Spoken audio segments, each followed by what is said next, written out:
अद्भुत, आश्चर्यजनक किंतु सत्य घटना। श्री घनश्याम देवांगन शांति कुंज हरिद्वार से अपना अनुभव बताते हुए कहते हैं, यह घटना 1980 की है। जुलाई, अगस्त और सितंबर 3 महीने का देव परिवार सत्र था। सत्र का 1 माह पूरा हो चुका था। दोपहर के समय कुछ प्रशिक्षार्थी बैठे थे, उन्हीं में मैं भी था। हमारे साथ राजस्थान के एक परिजन श्री बंसीलाल वीरवाल थे। घूमने फिरने में उनकी बहुत रुचि थी। उन्होंने बातचीत के क्रम में गंगोत्री जाने का प्रस्ताव रखा। हमने भी उसी उत्साह के साथ उनके प्रस्ताव का समर्थन किया। हम लोगों की चर्चा सुनकर कई परिजनों ने मना किया कि इस समय जाना खतरनाक है, रास्ता खराब है, पहाड़ टूटकर गिरते रहते हैं। हम लोगों ने कहा कि चलकर गुरुजी से पूछ लेते हैं, गुरुदेव अनुमति दे देंगे तो चले जाएंगे। हम 3 लोग श्री गोपाल प्रसाद रजक, श्री बंसीलाल वीरवाल और हम गुरुदेव से मिलने चल पड़े।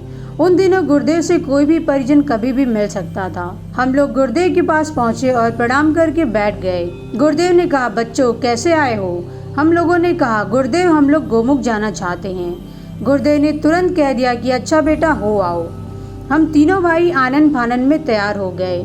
पहने हुए कपड़ों के अतिरिक्त मात्र एक जोड़ी कपड़े, एक कंबल और एक स्वेटर अपने अपने झोले में डालकर ऊपर माता जी के चौके से कुछ रोटियां लेकर ऋषिकेश के लिए चल पड़े। रात एक धर्मशाला में गुजारकर सुबह गंगोत्री के लिए चल पड़े। टिहरी से आगे निकलते ही प्रतिकूलताएं पीछा करने लगी। मूसलाधार बारिश हो रही थी।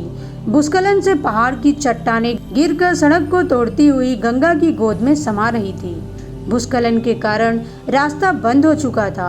गंगोत्री के लिए गाड़ियां भी बंद हो चुकी थी। स्थिति यह थी कि केवल पैदल जाने वाले ही जा सकते थे, सिर्फ वही जो भूस्खलन पहाड़ी रास्तों की फिसलन से जूझ सकते हों। इन विकटताओं के परिणाम यह हुआ कि गंगोत्री तक की यात्रा के लिए मात्र 5 ही यात्री कमर कसकर तैयार हुए।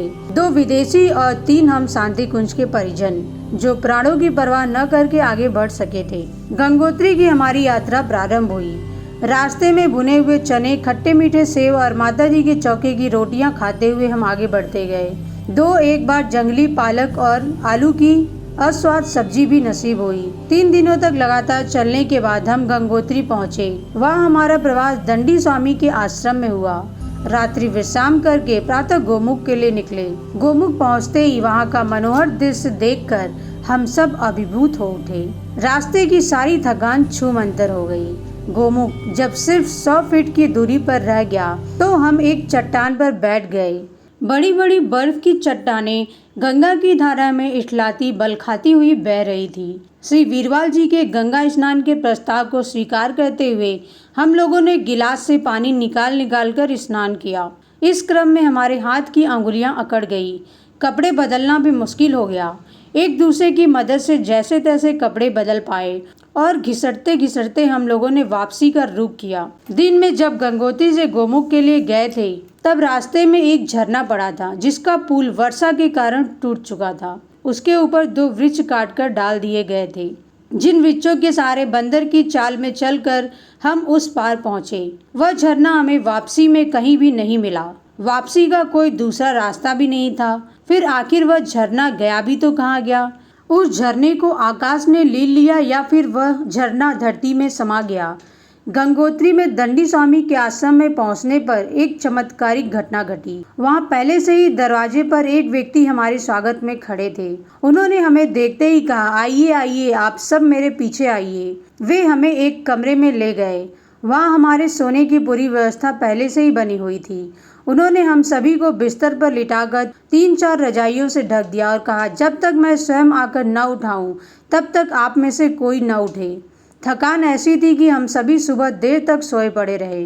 नींद टूटी तो देखा कि सुबह के 10 बज गए थे।